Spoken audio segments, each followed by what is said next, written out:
은혜, 교회에서 가장 많이 듣는 또 많이 사용하는 단어이지요. 저 방송실에도 최은혜가 있고 김은혜 집사님, 박은혜 씨 많이 있습니다. 여러분, 은혜라는 말을 들을 때 여전히 코끝이 찡해지고 그 하나님의 사랑이 마음에 되살아나서 눈물이 핑 도는 그런 우리의 모습인지, 아니면 이 은혜라는 말을 들어도 이제 너무 익숙해져서 아무런 감흥이 일어나지 않는 우리의 심령인지, 오늘 우리는 여기서부터 다시 시작해야 합니다. 우리는 은혜라고 하는 말을 쓸 때 그래서 더욱 조심스럽게 사용할 수 있어야 합니다.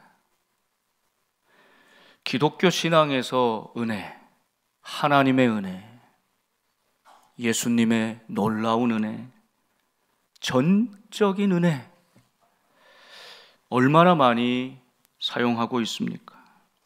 너무 많이 사용해서, 남용하여서 오히려 그 의미가 퇴색돼 버린 단어입니다. 그러나 삼위일체 하나님, 우리가 믿는, 우리를 사랑하시는 그 삼위일체 하나님의 우리를 향한 그 호의와 혜택, 사랑의 총체적인 모습을 표현할 때 은혜보다 더 적절한 단어가 없기 때문에 이 은혜라는 표현을 쓰는 거죠.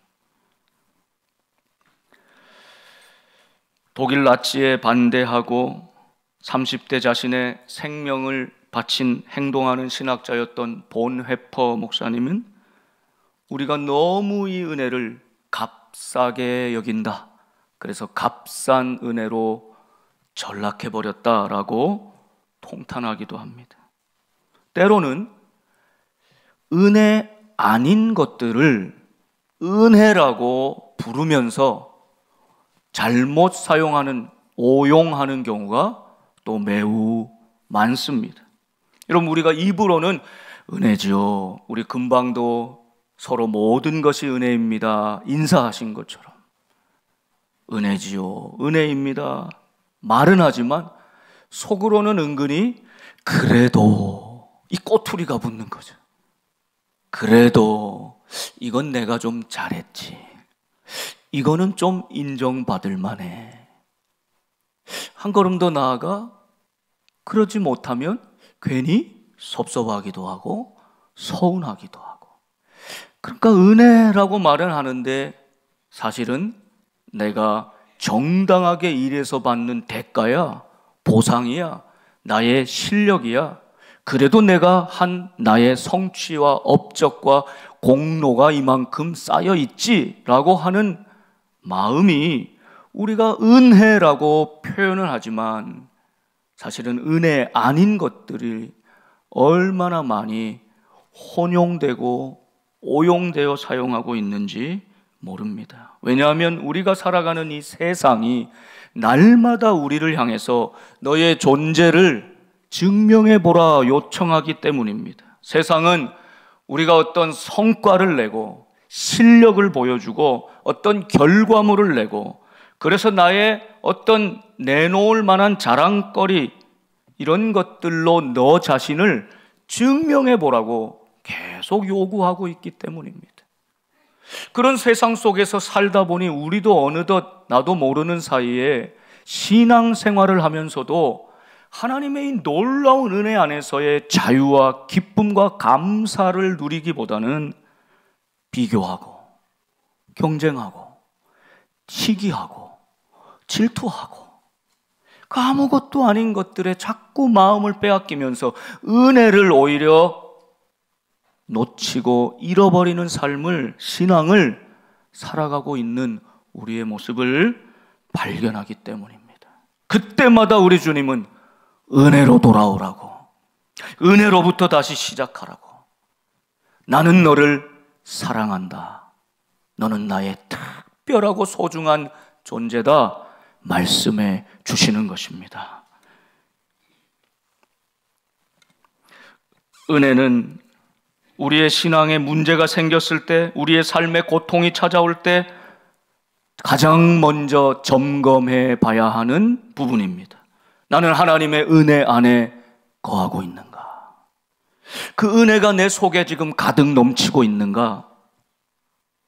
사랑하는 여러분, 은혜는 내 힘으로 도저히 할 수 없음을 깨달을 때, 나의 한계를 절실히 발견할 때 비로소 부어주시는 하나님의 선물입니다.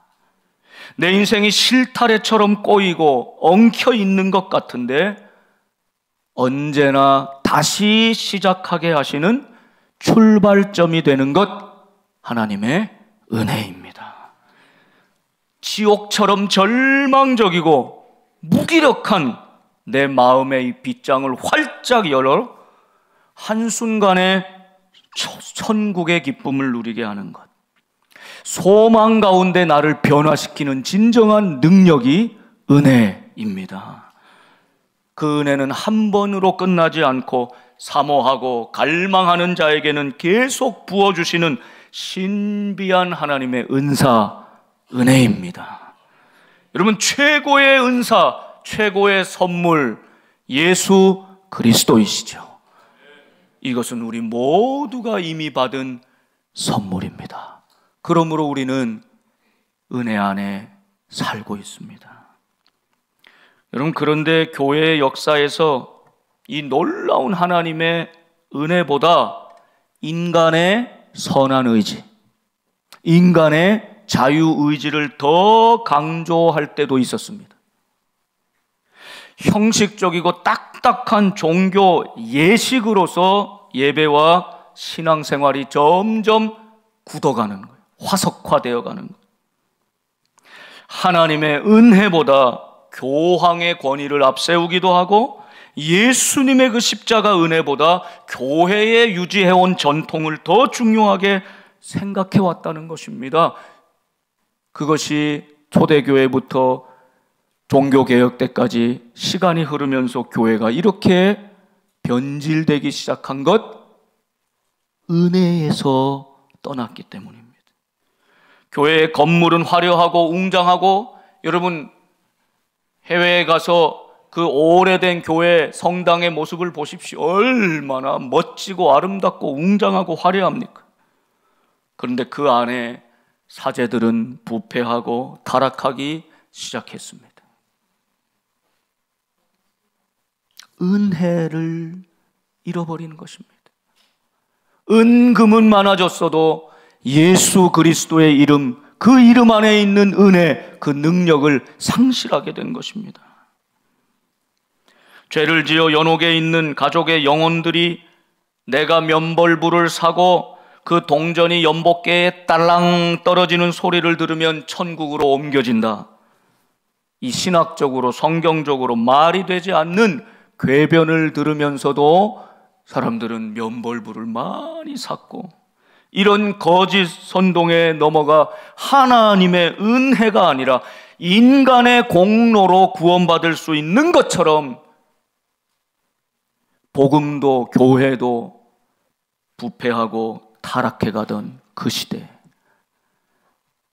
보상도 자격도 어떤 성취도 종교적 열심도 우리의 의도 아니라고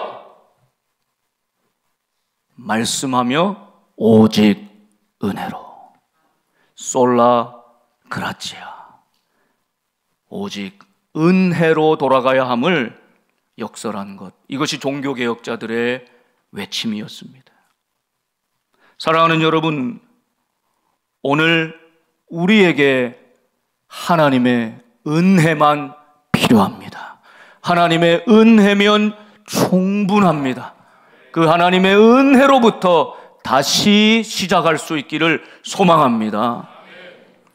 그러면 성경이 말씀하시는 진짜 은혜는 무엇이냐? 오늘 말씀들은 매우 중요합니다. 여러분 꼭 기억하시고 마음에 새기시고 붙들어야 합니다. 성경이 말씀하시는 은혜는 하나님의 선물입니다. 에베소서 2장 8절 9절 말씀이죠. 너희는 그 은혜에 의하여 믿음으로 말미암아 구원을 받았으니 이것은 너희에게서 난 것이 아니요 하나님의 선물이라. 이 말씀이 우리의 신앙과 구원의 기초입니다. 이 말씀의 기초가 없으면 아무리 오랫동안 신앙생활해도 그의 믿음은 사상 누각 위에 세워진 초라한 집입니다. 오늘 처음 믿고 이 자리에서 이 말씀을 받아도 이 말씀을 그대로 받아 내 신앙의 기초로 삼는 분은 하나님의 은혜, 구원의 선물을 받은 것입니다. 그토록 중요한 말씀이죠. 여러분, 구원은 하나님이 우리에게 허락해 주시는 선물입니다. 그래서 은혜. 독일어로도 선물이라고 하는 말이 곧 은혜. 동의어로 사용하고 있는 이유가 그것입니다. 하나님이 우리에게 주신 최고의 선물, 그 은혜로 주신 선물 구원이다. 이것은 나로부터 말미암지 않고 나에게서 있는 것이 아니라 오직 하나님께로부터 오는 것임을 말씀하고 있는 것입니다. 행위에서 난 것이 아니니 이는 누구든지 자랑하지 못하게 함이라. 여러분, 우리가 그저 세상에서 행위를 자랑하고 너의 존재를 세상에서 증명해 보라 하면 돈이 많은 사람들이 주목받고 자랑하겠지요. 인기와 명예를 많이 누리는 사람들만 자랑할 수 있죠. 굉장한 업적을 쌓고 많은 공로를 행한 이들만 칭찬받고 자랑할 것이 있는 것입니다. 그런데 하나님은 그 모든 것을 자랑할 것이 하나도 없다. 오직 하나님의 선물로 구원받았다. 이것만이 중요하다고 말씀하시는 것입니다. 그러므로 은혜는 모든 사람에게 똑같이 주시는 놀라운 하나님의 선물입니다. 여러분, 다음 주에 이제 오직 믿음에 대해서 말씀할 텐데 이 말씀, 이 구원을 이루기 위해서는 하나님의 은혜, 우리는 그것을 그저 받아들이는 믿음, 이 은혜와 믿음이 만날 때 구원을 이루는 것입니다. 사랑하는 여러분, 여기에서 다시 기본으로 돌아가 시작할 수 있기를 축원합니다. 하나님의 선물, 나는 그 선물로 은혜로 구원받았다라는 사실입니다. 두 번째 은혜는 나를 있는 모습 그대로 수용해 주시는 하나님의 사랑입니다. 고린도전서 15장 9절과 10절에 사도 바울은 이렇게 고백합니다. 나는 사도 중에 가장 작은 자라. 나는 하나님의 교회를 박해하였으므로 사도라 칭함받기를 감당하지 못할 자니라. 사도 바울이 자신을 고백할 때 나는 너무나 작은 자고 특별히 허물과 죄를 많이 지은 자다. 왜요?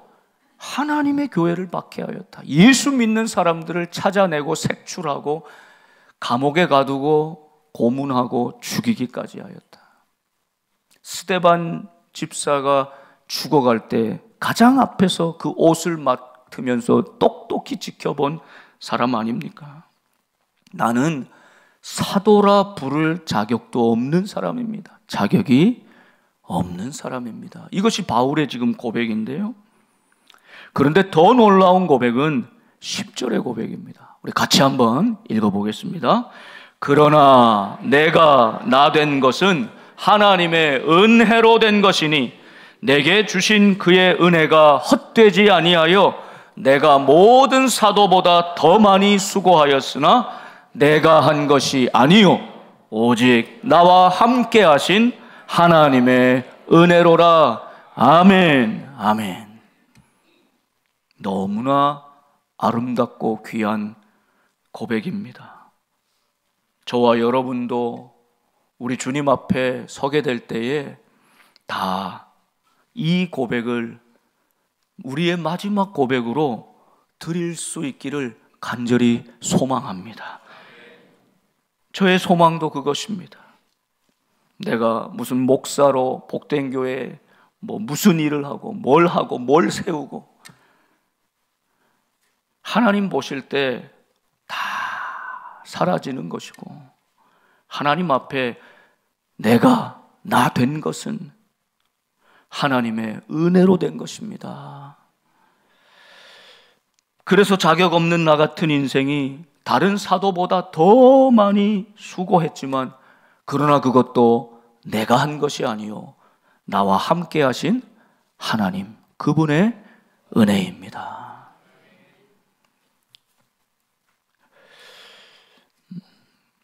저는 요즘에 볼 때 가장 부럽고 존경스러운 목사님이 은퇴하실 때까지 큰 문제 없이 아름답게 마무리하고 은퇴하는 목사님은 그저 존경스럽고 그저 부럽고 너무나 귀하게 보이더라고요. 제 은퇴가 아직 15년 정도 남았는데요.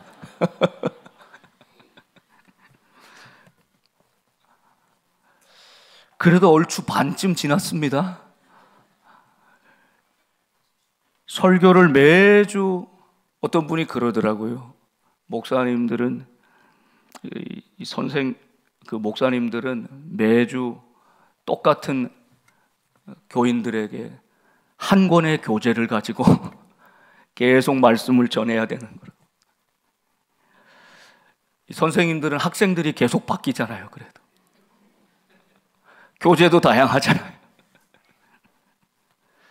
전하는 사람도 각고의 노력으로 애를 쓰지만 가만히 생각해 보면 여러분들이 더 고생인 거예요.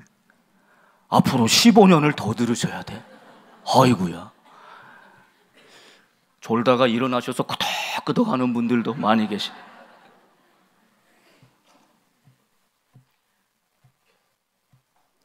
은혜 아니면 전하는 자나 받는 자나 이 하나님의 말씀이 나를 살리는 하나님의 은혜의 말씀으로 들릴 때 이게 은혜죠.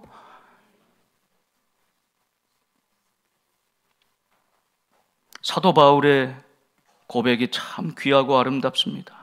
우리의 인생이 끝나갈 때 주님 앞에서 내가 나 된 것 하나님 은혜입니다. 하나님 그냥 립 서비스가 아니고 정말 하나님 은혜입니다. 그런데 제가 요건 잘했습니다. 이거 다 빼버리고 이제 이거는 좀 알아주세요. 이거 다 떼버리고 하나님 은혜입니다. 그 앞에 감사가 있습니다. 오직 거기에 영광이 있을 줄 믿습니다.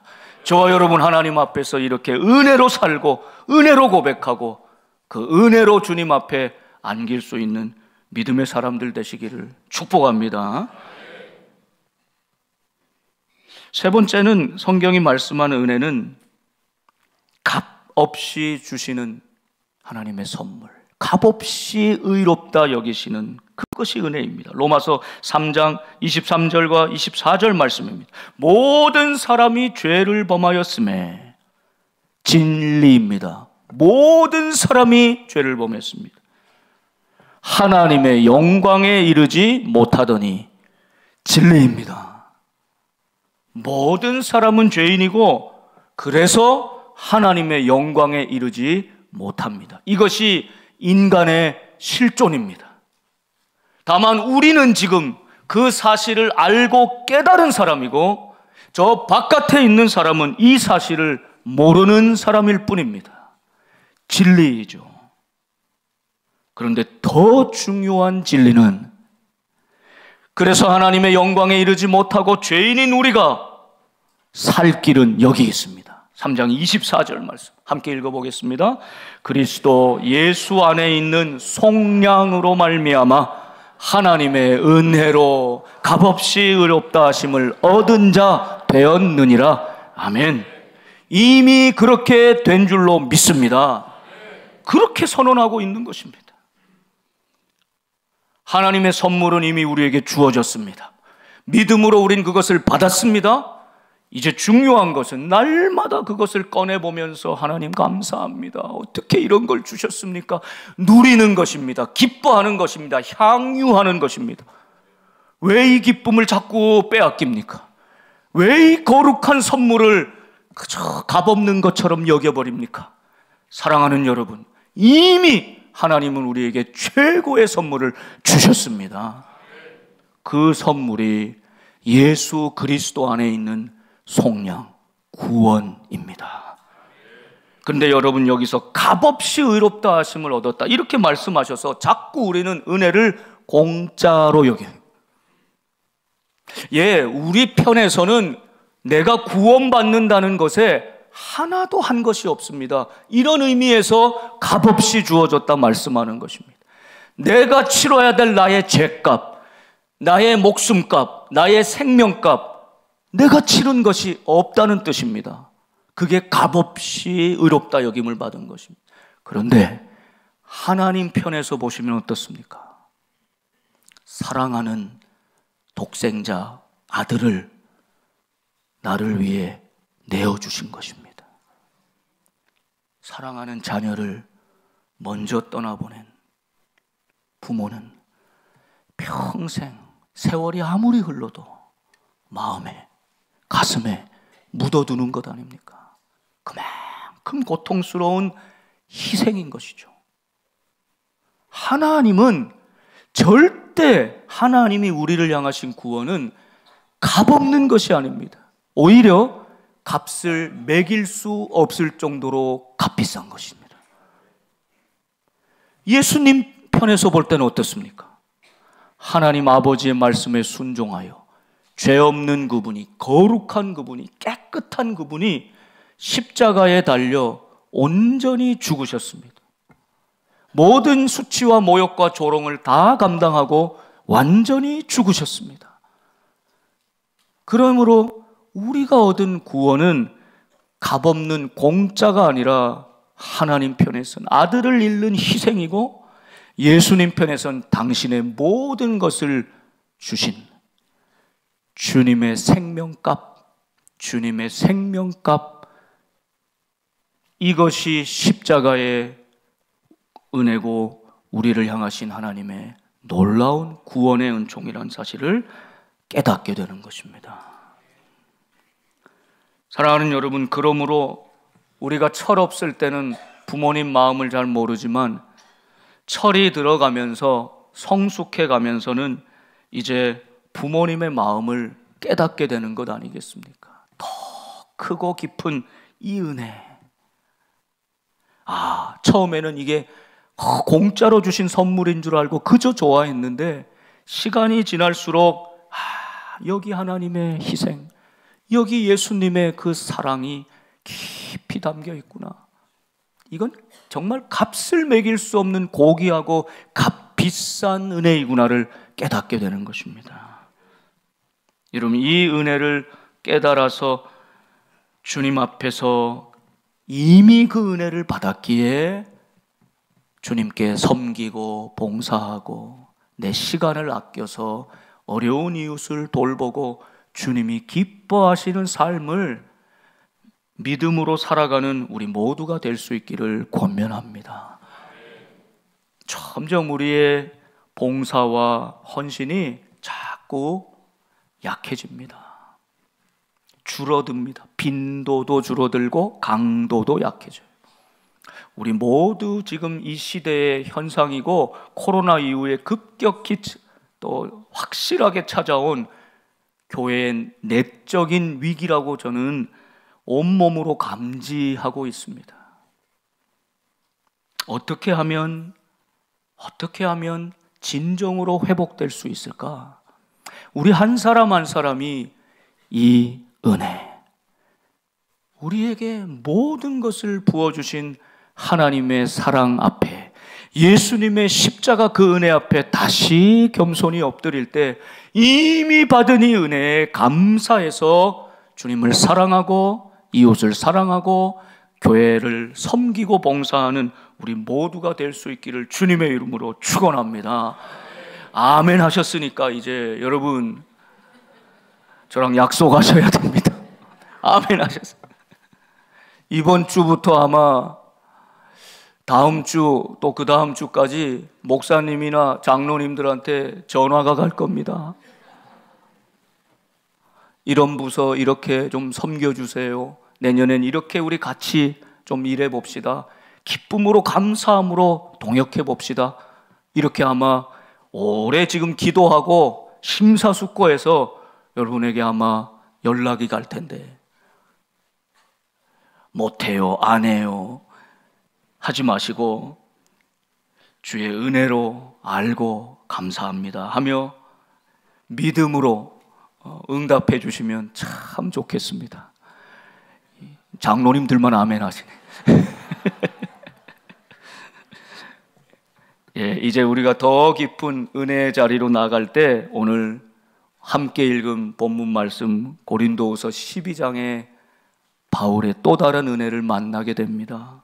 여러분, 바울은 육체의 가시가 심각했습니다. 평생 이게 고통이었습니다.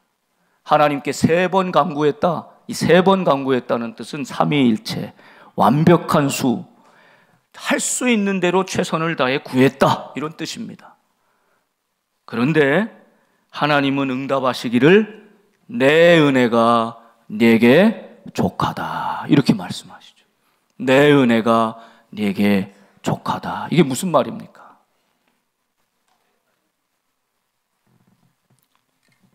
하나님의 은혜가 나에게 충분하다. 이미 너는 충분히 받았다라고 말씀한다는 뜻입니다. 이 말은 육체의 가시 빼주시겠다는 뜻이 아니라 그대로 두시겠다는 뜻이거든요.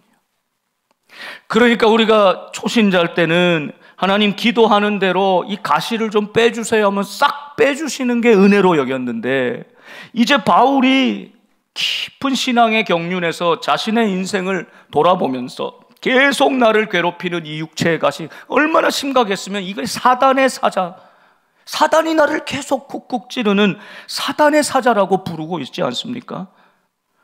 그래서 하나님 앞에 기도하고 또 기도했는데 하나님은 그 기도에는 응답해 주지 않고 응답이 내 은혜가 네게 충분하다, 이렇게 말씀하는 거예요. 근데 바울이 여기서 더 깊은 은혜를 깨닫게 되는 것입니다. 아, 나를 자만하지 않게 하시려고, 교만하지 않게 하시려고, 내 능력으로 자랑하며 사는 인생이 아니라 끝까지 하나님이 주시는 은혜로 그리스도의 능력으로 살아가게 하시려고 나에게 이 약함을 주셨구나. 그래서 내 은혜가 내게 족하다 말씀하시는구나 깨닫게 된 것입니다. 사랑하는 여러분, 우리 모두는 인생에 고통이 있습니다. 문제가 있습니다. 싹 빼버리면 좋겠은 가시가 있습니다. 어떤 분은 돈일 수도 있고요, 사람일 수도 있고, 자녀일 수도 있고요, 특별한 문제일 수도 있어요. 고쳐지지 않는 습관, 문제일 수도 있어요.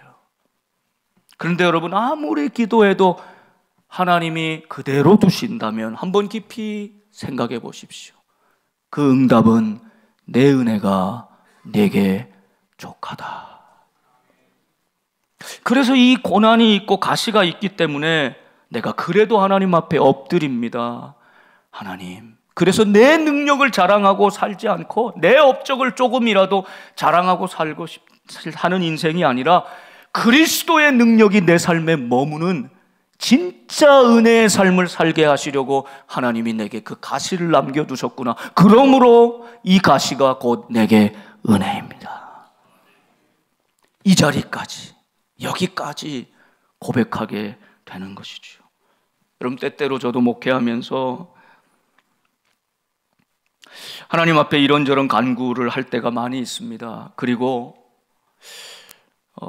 매우 좀 억울하거나 답답하게 여겨질 때도 있습니다. 그때는 언제나 돌이켜 생각해 봅니다. 이게 내 뜻이, 내 소원이 이루어지지 않아서 억울하고 답답한 것인지, 아니면 정말 하나님의 뜻이 이루어지지 않아서 교회를 향한 하나님의 뜻을 이루어야 하는데 그것을 이루지 못하는 것에 대한 억울함과 답답함과 안타까움인지를 돌아보게 됩니다. 때때로 내 자신의 의견이나 뜻이 관철되지 못해서 억울하고 답답할 때가 더 많이 느껴지는 것이죠. 여러분, 그때마다 바울의 마음, 바울의 자리로 돌아가 생각해 봅시다. 내가 약할 때 곧 강함이라. 내가 약한 것들, 능욕과 궁핍과 박해와 곤고, 이 쓰디 쓴 상처와 가시들을 그대로 두시는 이유는 하나님의 은혜가 너에게 충분하다, 이것을 깨닫게 하시는 진짜 하나님의 은혜인 줄 믿습니다. 이 은혜의 자리 회복해야 합니다. 이 은혜의 자리를 놓치지 말아야 합니다. 그래서 하나님은 한 번의 은혜가 아니라 은혜 이후에 은혜 위에 은혜를 부어주시기를 원하십니다. 올해 한 해 우리는 희년의 은혜를 함께 나눴는데요, 요한복음 1장 14절 말씀입니다. 예수님을 뭐라고 말씀합니까? 말씀이 육신이 되어 우리 가운데 거하신 분, 이 예수님이죠. 우리가 그의 영광을 보니 아버지의 독생자의 영광이요, 예수님의 영광입니다. 그런데 그분은 은혜와 진리가 충만하더라. 옳고 그름을 가리는 진리보다 은혜를 먼저 말씀합니다. 은혜와 진리. 바울은 언제나 모든 교우들에게, 성도들에게 편지할 때 은혜와 평강을 구합니다. 은혜가 먼저 가야, 은혜가 앞서야 모든 것이 은혜가 되는 진짜 은혜를 누리게 된다는 뜻이죠. 16절에 우리가 다 그의 충만한 데서 받으니 은혜 위에 은혜로라. 은혜 위에 은혜. 사랑하는 여러분, 종교개혁자들이 외쳤던 솔라 그라치아, 오직 은혜, 여기에 담겨있는 뜻을 오늘 우리가 다시 마음에 새기면서 오늘 말씀 안에서 다시 내 자신을 돌아보고 결단합시다. 은혜는 내가 성과로 비교하며 이 경쟁 사회 속에서 끊임없이 내 존재를 증명해야 되는 이 세상과 똑같은 방식으로 신앙생활하면서도 교회 안에서도 내 자신을 증명해야 되는 것이 아니라 나를 있는 모습 그대로 잘났거나 못났거나 가졌거나 못 가졌거나 아프거나 병들거나 건강하거나 나를 있는 모습 그대로 수용해 주시는 나의 나 된 것, 하나님의 은혜라고 수용해 주시는 하나님의 선물입니다. 그 품에 안겨야 합니다. 내가 만들어낼 수 없고 하나님이 주시는, 하나님께로부터 오는 선물입니다. 은혜는 나의 모든 과거, 상처, 수치감, 죄책감, 이 모든 것을 딛고 다시 일어서게 하시는 회복의 능력이 됩니다. 은혜는 내가 때로 교회 일에 지치고 섬기는 일에 은혜가 메말라 버려서 잠시 중단하고 멈추고 있다 할지라도 다시 감사로 일어나게 하고 다시 기쁨으로 섬기게 하는 능력이 됩니다. 여러분, 은혜는 내가 계속해서 뭔가를 해내야 되고 증명하고 보여야 되고 내가 뭔가를 붙들어야 되는 그 하나님이 아니라 나를 이미 붙들어 주시고 나와 함께 하시고 나를 품에 안아주시는, 그 안에서 자유하게 기뻐하며 누리는 성도의 가장 큰 특권임을 잊지 않고 은혜 위에 은혜로 더 힘차게 나아가는 여러분의 삶이 되시기를 주님의 이름으로 축복합니다. 기도하겠습니다.